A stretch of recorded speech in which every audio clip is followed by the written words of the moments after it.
Hey, I'm Amanda Arena, and I'm here for Candid Campbell with our host, Dean Campbell. How you doing, man? Really good. How are you? Good, good. Last week, good one for you?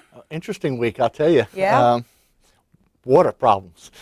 I was unaware. Just kidding. Lots of problems. As you probably know, we were given a water alert, boil water alert, sometime Monday around 5 o'clock. And said that we can't drink the water. So, all right. So what do we do? Luckily, we have what people don't. We do have a plan for this, and so we have 10,000 bottles of water always in storage for emergencies as our emergency water supply. So we were able to activate our supply, get it delivered, and by 6:33 we sent out a rider alert to it, and by 7 o'clock we had the waters delivered to the student residence halls, and try to get out word to the students what they can and can't do in terms of not drinking the water and what you could do there.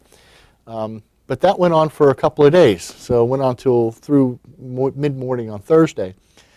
So eventually we ended up giving out 35,000 bottles of water to the students everywhere, and faculty and staff. That cost around $15,000. So it was an interesting week. Yeah. You live close by. How did you personally handle it? I live on campus, as you know. So I did it the same as everyone else. I had bottles of water. I threw out my ice from my ice maker and washed dishes in the sink with some water and bleach like we had to, so the dishwasher didn't work. So we were all in this together. We're all in the same boat. Yeah. So did it go smoothly, or were there any? Oh, yeah, there were some things that we learned. We tried to make sure we got the students as much information as we can, so we put out the rider alert. We referred students to the website for more detailed information. We sent emails out referring students to the website for that, and for the most part, students got it. Now, there were some students that, for some reason or they got misinformed or did not get the information, and we're trying to figure out how we can do a better job on that. Apparently, some students were told not to shower, which was not the case. I was told not to shower. Yeah, I'm glad you did. I did today. That's good. Oh, good. But we tried to correct that. We put signs back up in the residence halls to correct that misinformation. We had some problems with the sorority kitchens because they didn't know whether they could cook or not. We wound up getting that and talking with the chefs and working with that to get that fixed. We had plastic and paper in the regular Daly's dining hall for a while, but then we had the health inspector come by and they found that the dish machine heated the water up enough to sterilize, so we're able to use real dishes and spoons and forks, again, not use the plastics. But we're working on one of the things I guess we've done a quick debrief on the situation. One of the things I think we need to do next time is not only should we send the emails out, but we're finding out that students don't always check their emails. Yeah. So I think what we're going to do next time is send a text message out to students because we tend to believe that students will look at their text messages. Yeah, we do. All the time. Yeah. So, send that text message for them, referring them to the website. So please, for more detailed information, go to the website because, 140 characters, you can't give a lot of information, but we can refer them to our website or to an email. Yeah. In that way. So, we think we did a pretty good job on getting information out. Obviously, there were some glitches that we have to debrief and work on. But I think overall, students stayed hydrated. They got the water they needed. They showered. They washed clothes. They did what they needed to do. And we're all in this together. Yeah, I think it was better. I think my friends drank more water than soda this week, so that's a plus. That's good. That's good. Well, we couldn't use the soda machines. So. Okay, so the most important question about the water issue, how difficult was it for you to brush your teeth with a bottle of water? Like everybody else, you pour a little on your toothbrush, you brush your teeth, and then you use bottled water to rinse. It was so challenging for me. Making a mess, there's no water running anywhere. Well, I guess I'm a little older and more experienced. More experienced at toothbrush. Okay. But anyway, it's an interesting thing for all of us, and the bonus for all this is that there's still water left over in the residence halls for students to have, and we're giving the rest of that away. Cool. Yeah, good. So what else? So I guess the other thing that I'd like to talk about a little bit more today is sort of the whole Facebook phenomena that we saw at Rutgers.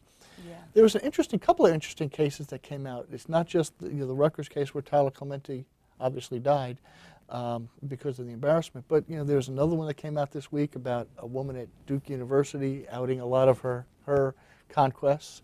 But the bottom line is just to tell students that what you do on the web, is very important.